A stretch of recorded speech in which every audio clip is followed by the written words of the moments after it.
Hi, and welcome to this conversation with me, Prune Harris and Sara Weyland. Thanks for being here, Sara. We're going to be looking today at the topic of what the world looks like when you can see energy.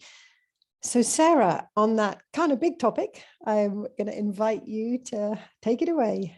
Yeah, great. Thanks, Prune. I'm really looking forward to this conversation. I'm sure there are lots of other people out there that share my curiosity around what it would be like if you were able to see the energy around living things and people, but even beyond that. And so today we're going to be exploring some of that with you. So I'm really looking forward to that. So I thought from like maybe a good starting point would be for anyone that isn't aware, for you to maybe share when you first became aware that you had this ability that maybe other people, not everyone has this ability. And maybe even to back up further from that is that this is something that you were born with, right?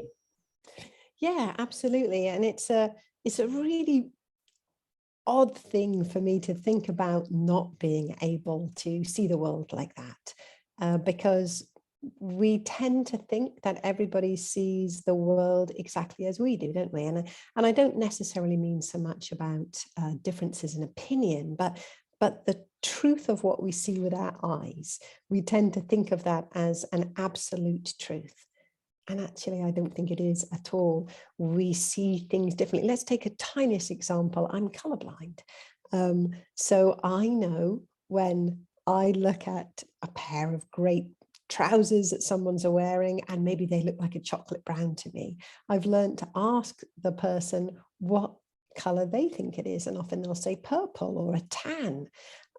So that's just a tiny example of the way in which we have assumptions about how we see the world. So my assumption growing up was that everybody saw the world exactly as I did, because that is an obvious assumption, isn't it?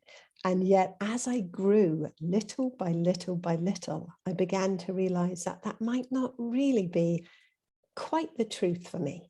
And I would say the most startling understanding of that, the time at which I really began to understand it, rather than just have this sort of inkling of places of a little bit of misunderstanding or miscommunication. The place I really understood it, I was 36. So that's a long time to have gone through my life, not quite realizing that I was working with a way of seeing that not everybody was. And so it was a incremental, but at age 36, I was watching a friend of my son's walk up the driveway. And right outside the kitchen window, I was looking at him, and I turned to my husband and I said, wow, that light that he carries is just so amazing, isn't it? And my husband said to me, I don't see energy. I said, well, I know, but you obviously see that light, that he's following that light in front of him. And Colin said, no. And I didn't believe him. I mean, simple as that, I didn't believe him because I couldn't understand. Wow, if he's not seeing that amazing soul light that shines out of that little boy so strongly, then how does he work the world out? How does he navigate through the minefield of who people are, who they are at their depth, who they are presenting to be? And so I grilled him for a long time. Really, do you see this? Do you see that? Do you perceive this? Do you understand that about someone? And I was really flabbergasted by his answers. And that was the first time that I'd ever kind of turned more of an analytical approach to exactly what he at least sees. And then, of course, through teaching and sharing my work more and more, really being able to understand that there are many different ways of perceiving energy. Vision or clairvoyance is simply one of them. It's an innate skill or way of being that every single one of us have. But I feel like through our learning processes, through our schooling, through the conversations we have at home when we're little, those ways of perceiving the non-visible, they don't have anywhere to land. in our family lives, in our schooling systems. And so they become quieter and quieter and quieter awarenesses. And actually part of the joy of my life is reconnecting people back into that level of perception that is naturally all of ours. Yeah.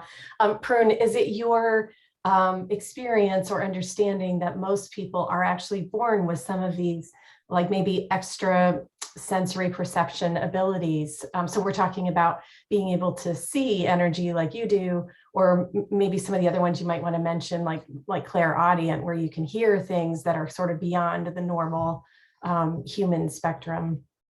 Absolutely, absolutely. I feel quite sure that every single person is born with that ability to perceive energy, to either feel it. We have a sense of safety around some people. We have a sense of non-safety around other people. That's energetic communication.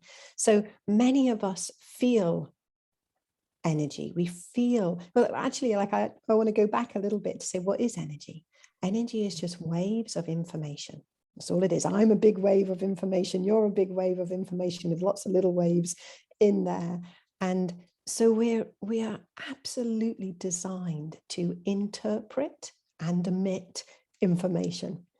That's what that energetic exchange is. So as a child, as a baby, we come into the world just like any other animal. We come into the world wired to perceive those levels of communication and information. So yeah, for me, when I teach energy perception, it's not about teaching people to perceive. It's often about unteaching them, unlearning what they learned that blocked the interpretation of that perception.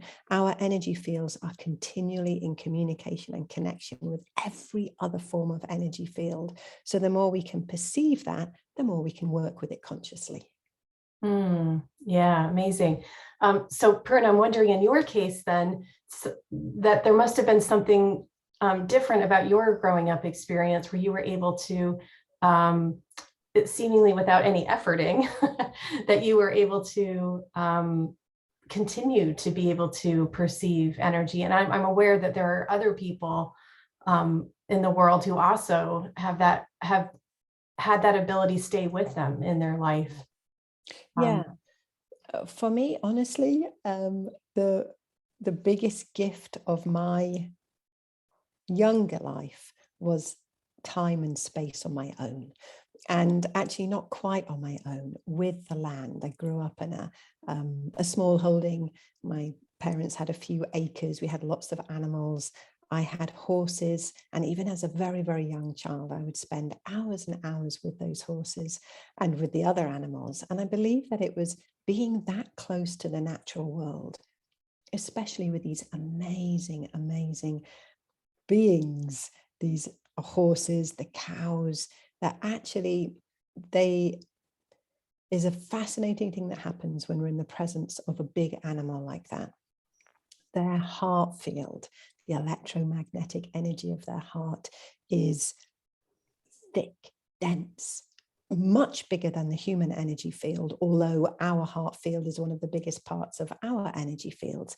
And when you're around them, when you're in relationship with them, yeah, so when there's one that you have a connection with, whether that's because you care for that animal, or whether it's because you've got time to sit with that animal, to be with that animal, or like a horse, whether it's because your very lives depend on having a level of communication. So when you're around an animal like that and you're in relationship with that animal, then their heart field has a really powerful impact on the human heart field, and it thickens it, it broadens it. And I think for me, it meant that not only did I have the time and the space in my life to continue to be in relationship with all of the things that we're naturally in relationship with when we're little. If you put a child in a garden, they're fascinated by the mud, by the grass, by the worms, by the leaves. I really hope for you and for everybody listening to this that you've had the experience in your childhood of being able to be in the presence of that blade of grass or that forest, whatever it was for you, that place that actually you became aware of that real connection. In some ways, you become the garden just because you don't have to have lots of daily worries going on in your head. So for me, I had that big space. I had the enhancing of my own heart field by the animals that I was in relationship with. And I had a family that was very, very accepting. I was the last child of quite a big family. And I think my parents were far more focused on older teenagers than they were on this sort of fairly sensible, fairly reliable little child that was also part of life. So it meant I had lots of space to explore that. So I really feel like that was a really big factor. Cornwall, the energy of the land here in Cornwall where I grew up is very distinct, very special. I feel like that also influences, like here there's information in the land that's very accessible for humans. Some people will only experience that if they come on holiday and they're moving through the land. And even then, it's beautiful, it's magical, there's a story to the land here. Other people, of course, come and stay or live here, and they really get to be in relationship with the magnificence of this land. And Cornwall is totally special, and there are special places absolutely everywhere. Wherever you live, then that place is special to you because it's the place that you're in relationship with. Yeah, amazing. So Prune, I was thinking something that might be useful for all of us to hear is if we bring it to a hypothetical situation, like when you walk into a room, I'm sure we've all had this similar experience where you walk into a room where two people had just been arguing or something like that, and you just can kind of tell that something's a little off about the energy in the room. I'm wondering, when you can see energy, what would something like that look like to you? And specifically, like, do you actually see energy moving between two people? Yeah. So is the question, what is the energy in the room like, or the question, what is the energy in the people like, or both? Maybe both, because I think what I'm trying to sort of paint a picture of what you actually see when you're looking at maybe both things, the people in the room, and then maybe the energy exchange that's happening. And is it in color? Is it in black and white? Is it like, swirly lines? Is it straight lines? Like that kind of thing. Yeah, cool. For me personally, the way that I perceive energy is at different layers or grades of depth. So in the most honest answer to your question there is, if I walked into a room and there was two people who, let's say there's no longer words there, but wow, there's that. I mean, we all perceive that, don't we? You walk in and suddenly like everything about our system kind of closes up and little high alert beacons come out, say, oh, what on earth has just happened here? So we all perceive that, of course. What that would look like for me would be, to a certain extent, whatever I was wanting to look into. So so by that, let me back up a little bit and explain that if I was just simply to look at somebody, then maybe I'm walking into a room, somebody's standing there, and I'm going to see exactly the same as you and everybody else sees. I'm going to see the colors of the clothes they're wearing, their eye color, what their skin looks like, the shape of them. I'm going to see all of that. And then there's going to be the energy around them. And that energy around them could be pretty much any shape. If it is tight against the body, that gives me one level of information about that person, as opposed to if it's off, because energy is information. Yeah, that's all it is. It's just communication information. I really want to get that understanding across. So a shape that's really taut close to a person is going to be because that person is having to kind of hold a lot together at that time. Our language of expression around emotions or states of being is identical to the language or the description of the energy itself. So we know ourselves when we feel really like locked down and tight, yeah? That's exactly what your energy is doing. That's why you feel like that. Whether you've made your energy do that by a conscious choice, or whether how you perceive your feeling is because that's what your energy systems are doing. So the first thing I'm going to be seeing is that there's the human being in their physicality, the most dense form, the matter. Then there's going to be the energy field around them, which will be in varying shapes, varying colors. Maybe somebody's got a really colorful and vibrant energy field. Maybe somebody hasn't. Great, that's information. One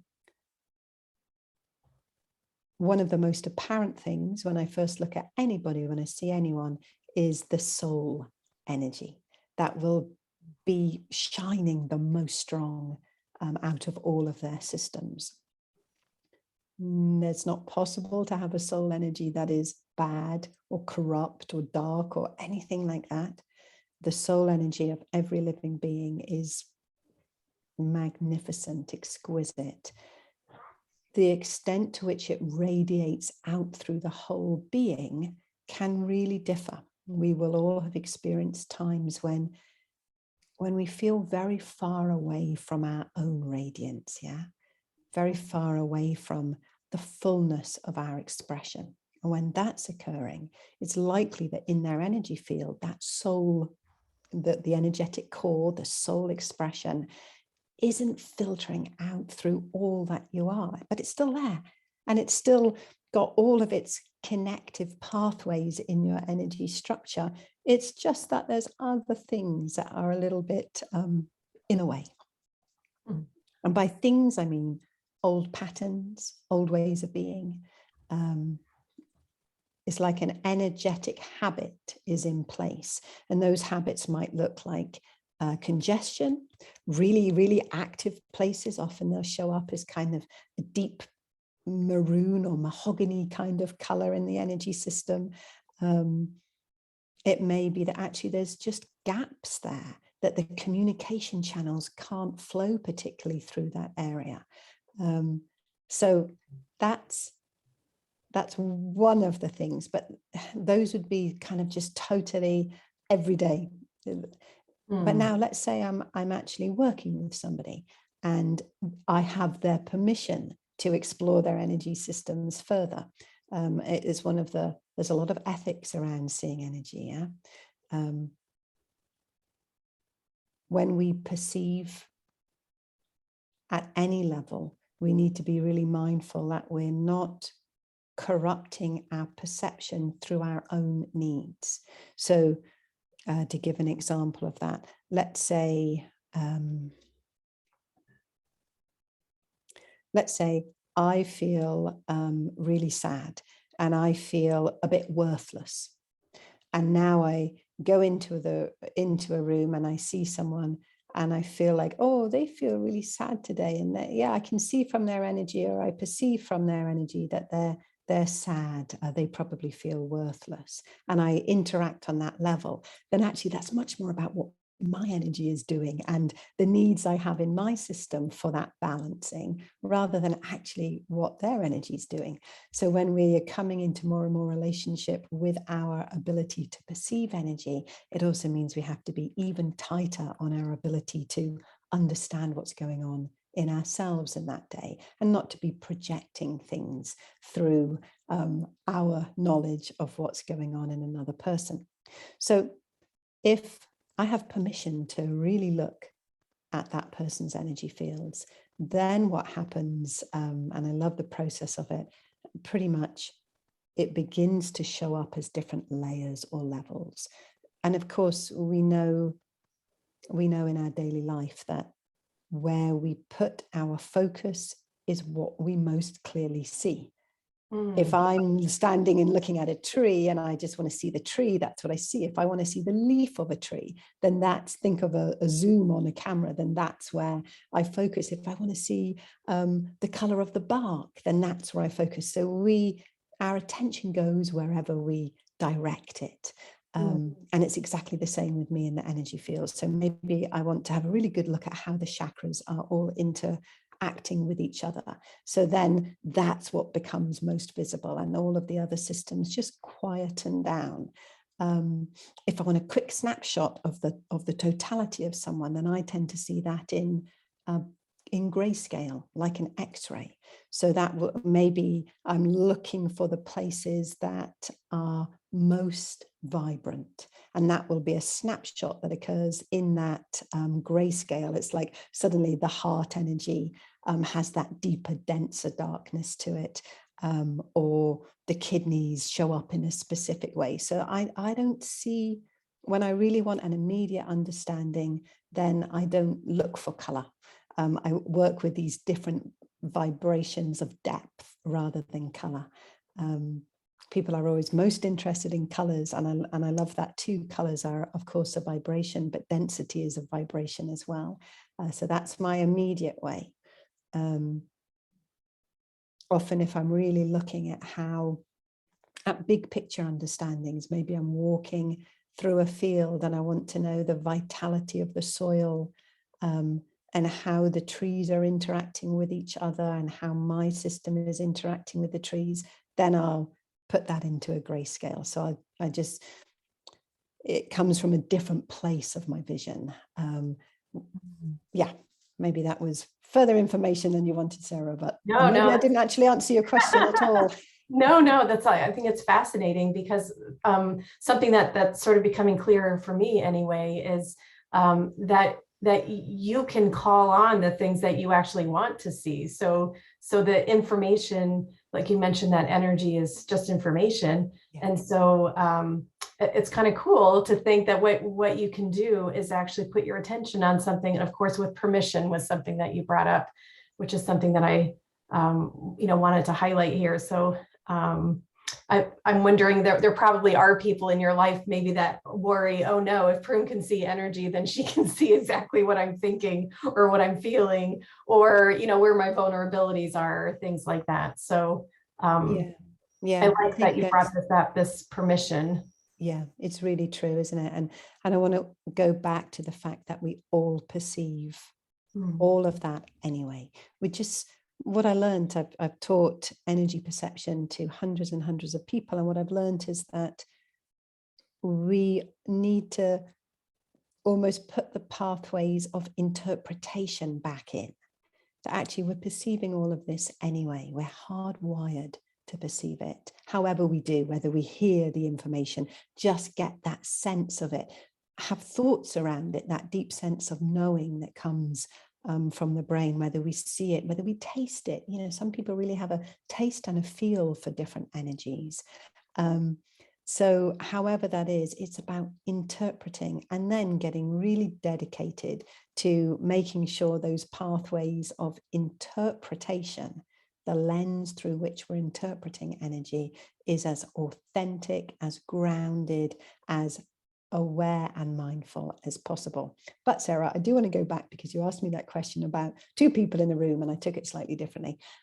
So if I walked into a room and there were two people who were in conflict with each other, then it depends on the scale of it, but often what happens is there will be a really electrical charge in the room, and that's why we sense it. We sense that when the heart field is jarring, when it's staticky, when someone is in conflict, then often there is little electric charges that are kind of firing around, and somewhat it's as a defensive mechanism, somewhat it's to really get that message across.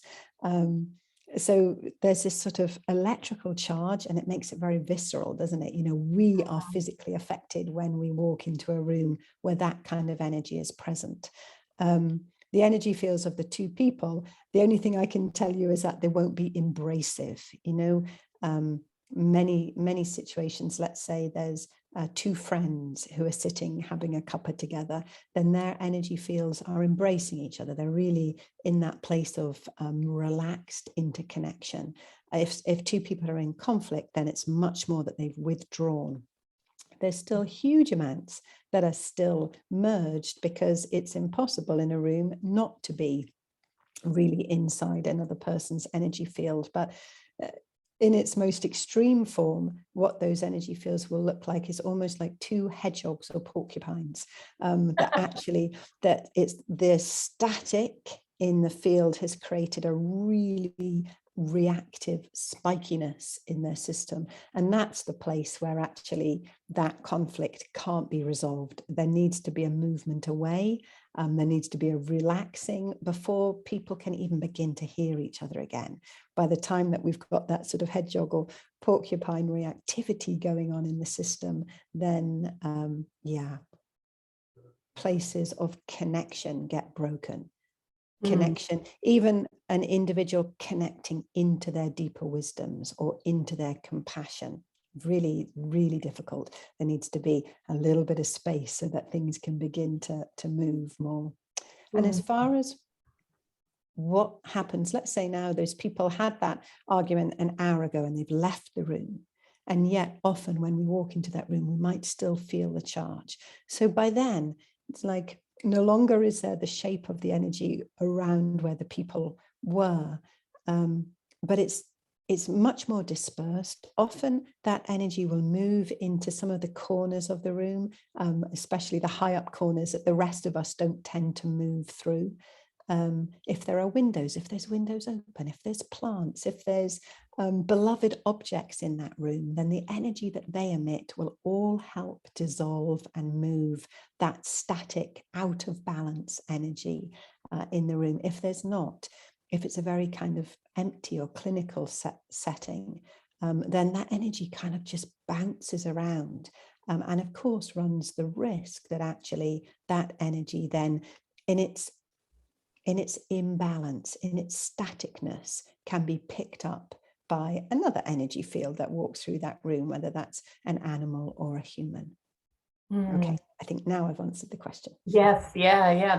That gives us a lot of things to think about sort of thinking about our own energy and how we sort of behave and how we leave an imprint, it sounds like, when we interact with other people or even in a space. So I wanted to circle back to, you had mentioned when you're walking in a field and you're observing the energy of the land itself, of the trees, how it's interacting with your energy field.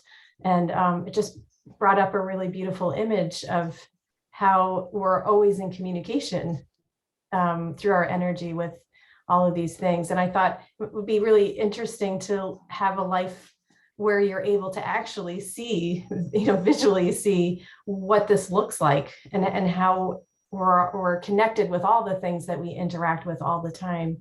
And I wondered if you wanted to say anything around that, what it actually looks like and how you experience it. Yeah, it's the place of never being alone, never being isolated, never being separate. I think that's the right word for it. That's one of the things I most value and appreciate from this ability to see energy, is the way that my energy field reaches for, interacts with, supports, nurtures, communicates with another energy field, and the way that that other energy field does exactly the same back. And that energy field, really, I'm going to generalize by saying any living being. And within that, I'm going to put things like stones. Yeah, so I don't mean a living being has to have arms and legs or scales. Anything that has the vibration of life is a living being. And stones have very, very strong vibrations. They're much slower and deeper vibrations than the human vibrations. So it's not as easy to connect with. When I think of a tree, it's a very, very deep vibration. And it's very slow on one level, but there's a pulsing that comes through it that really interacts with the human energy field. And every one of us who's walked through a woods or sat beneath a tree in our favorite park or wherever, maybe something in a garden, we felt that interaction. I think one of the things that it's made me really aware of is I'm always mindful about the exchange of energy between two energy fields. So if I'm sitting beneath a tree or if I'm walking through a forest, am I consuming energy? Am I sharing energy? How do I give back through my own energy system?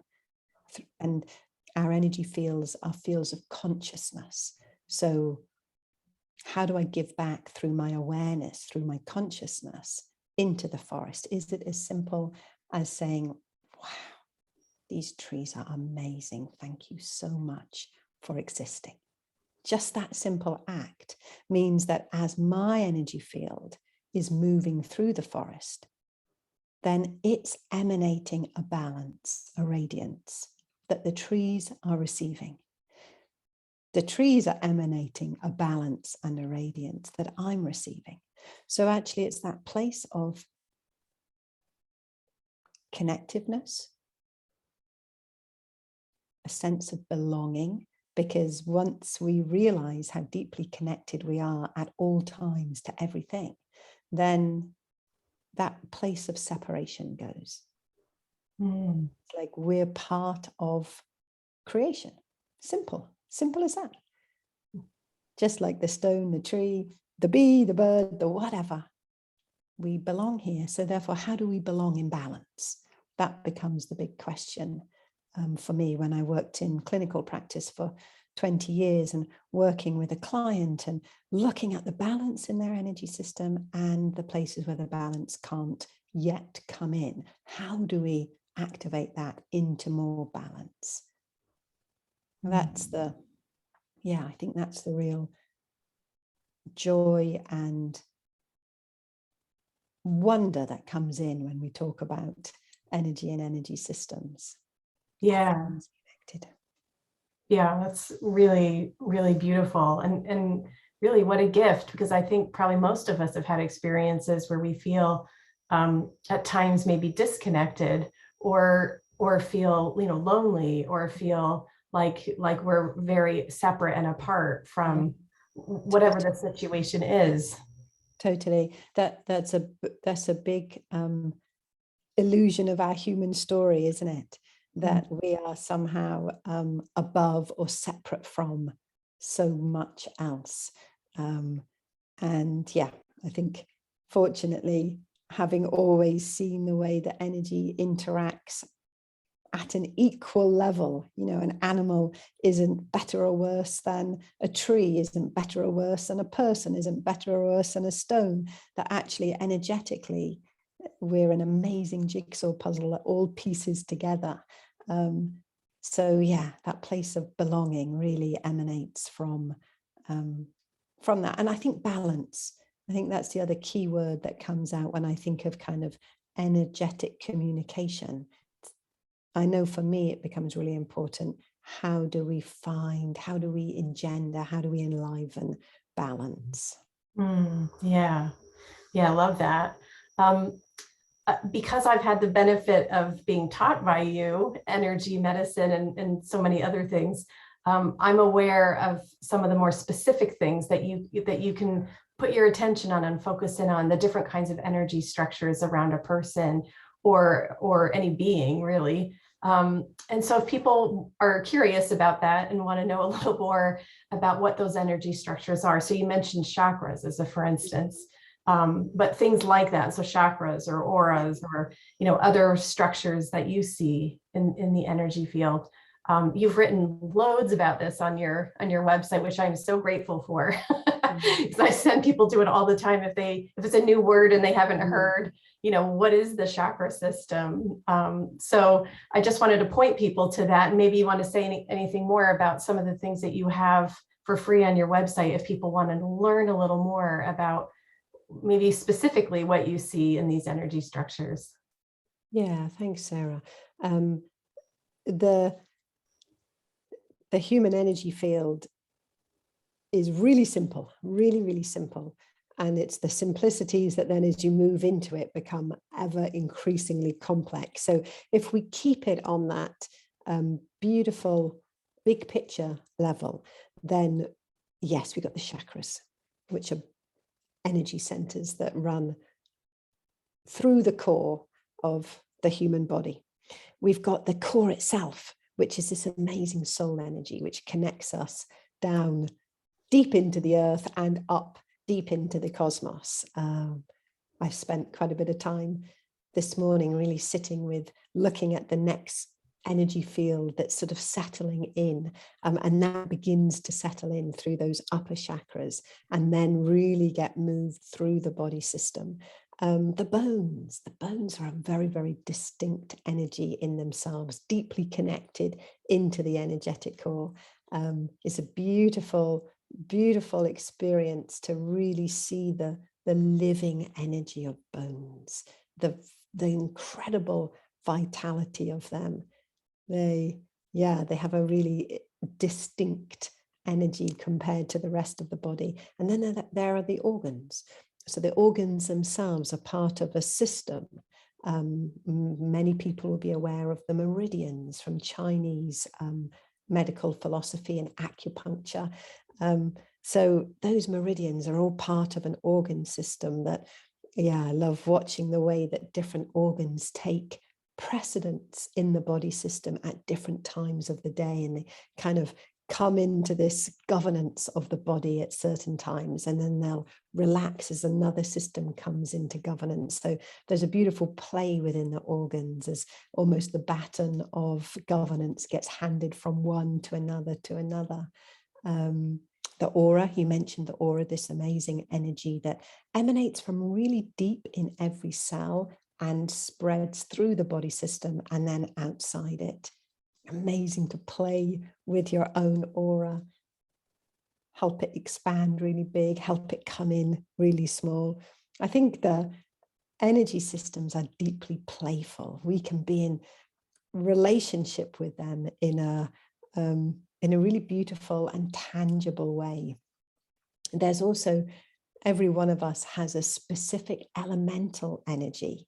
And that's fascinating to watch how that really grows inside a person and how it comes into balance or very much out of balance. I mean, we have the understanding of someone being fiery or being very kind of analytical and more like the airiness or the metal understanding, that sort of sword of precision. And the system holds a very specific energy that's very different to someone who's very fiery or very earthy.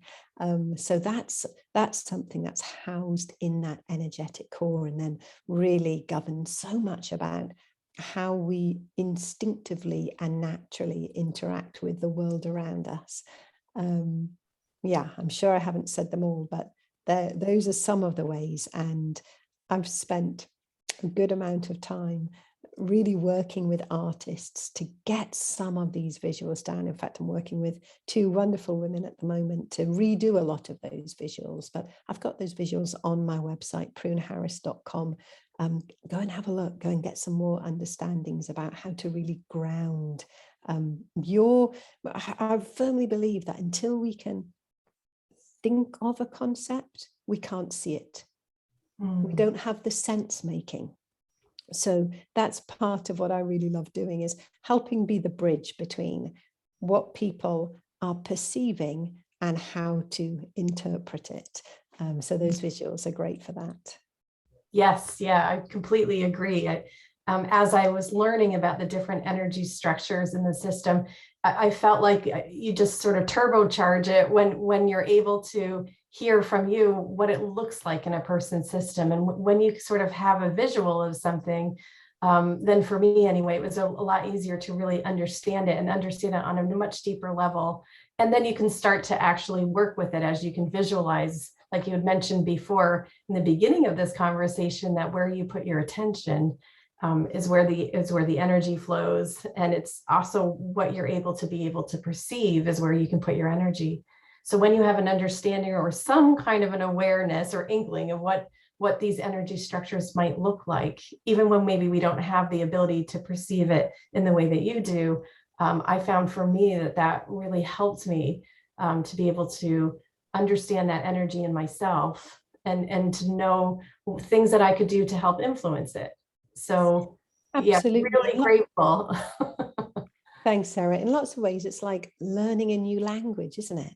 Mm. And so just to have some pathways towards understanding that language more, so that then little by little by little, you build on that in your daily experiences. And, you know, children, and especially the children that are around today, but not only, like children really know and perceive energy at a whole different level. Even when babies are born, or maybe you're holding a baby and you watch where it's looking. I mean, it's really watching things, but watching things not in your face or on your body, it's watching the movement of energy around you. That's a survival skill. You know, babies need to figure out the world around them. And one of the biggest clues is in all of this energy. So being able to understand your energy systems mean that you're able to understand so much more about the foundation of your health, your vitality, your connection to yourself. That's another really key thing.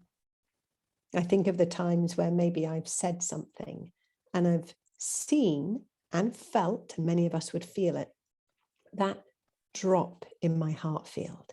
And I realized what I just said then was not in alignment or not in authenticity to the deeper parts of my wisdom, the deeper part of my energy systems. And anytime we say something that isn't quite a truth, our energy fields lose some of their energy, some of their power, some of their integrity. So maybe you say something like, oh no, I'm not good enough for that. I can never do that. Your energy field takes a little bit of a drop. And then you have to find a way to nurture it back up. And so quite quickly, it becomes apparent that, well, what happened then? That wasn't a truth when I said that I couldn't do that. Well, that's interesting then.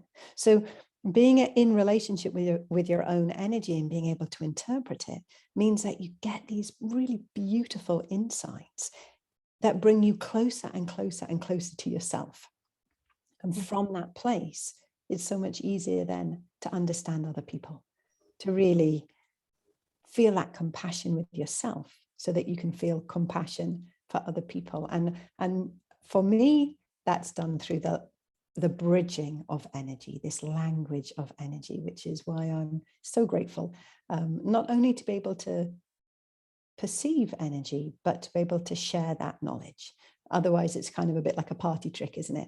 But when it comes forward and actually I can help other people really connect to those understandings, then it feels like it's a beautiful way to be working.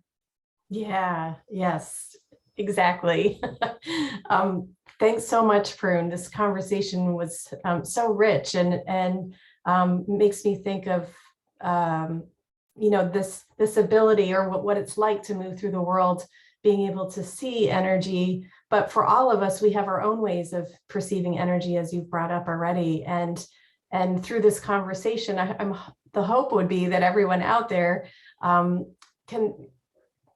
through your experience of being able to see energy, to really know and feel in themselves that connection to everything. And you brought up the word balance too. That was the other thing, that connection and balance, and being able to know yourself deeper and deeper.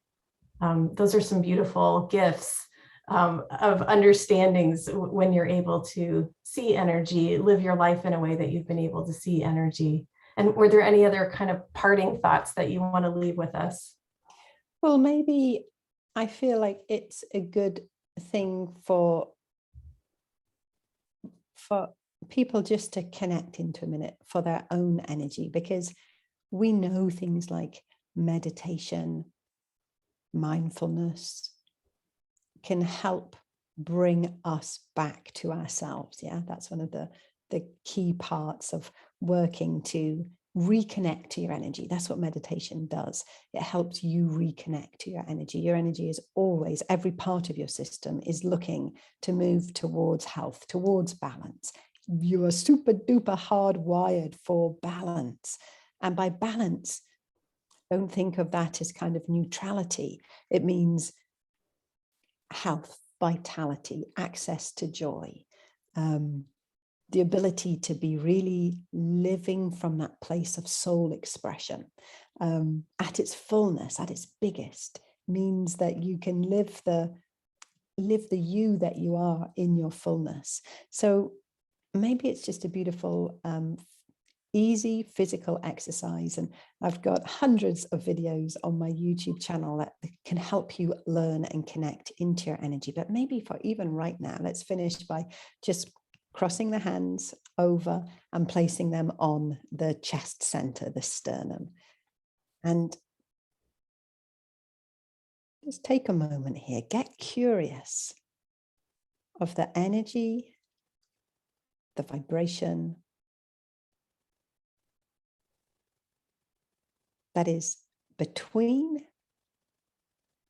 the breastbone, your sternum, and the palms of your hands. Take your attention, your awareness, your thoughts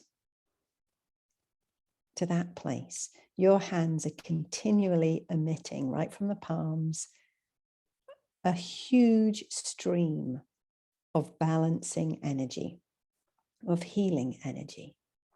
When you place them like this on the breastbone, and then you engage in some of the most beautiful deep systems that move between your heart and your soul. So it's like you empower your own system.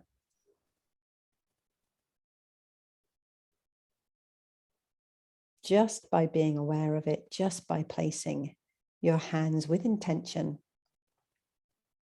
at this chest center.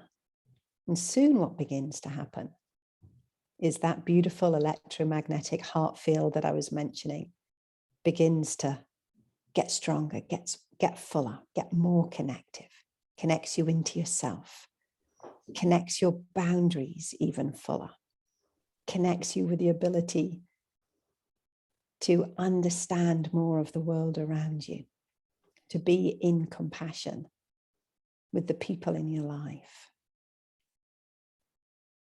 It grounds you deeply. When your heart field is strong, then wow, everything about your aura begins to strengthen, which means you're more connected into the earth beneath your feet. You feel safer, stronger, more stable in yourself, more able to access your wisdoms, your joys,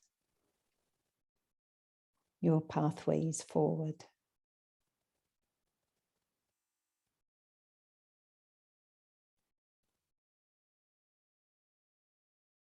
Beautiful. Well, that feels great to me. So I hope that, that feels good to you too. Yeah, amazing, Prune. Thanks so much. Well, thanks, Sarah. A really beautiful discussion, and I look forward to chatting with you again.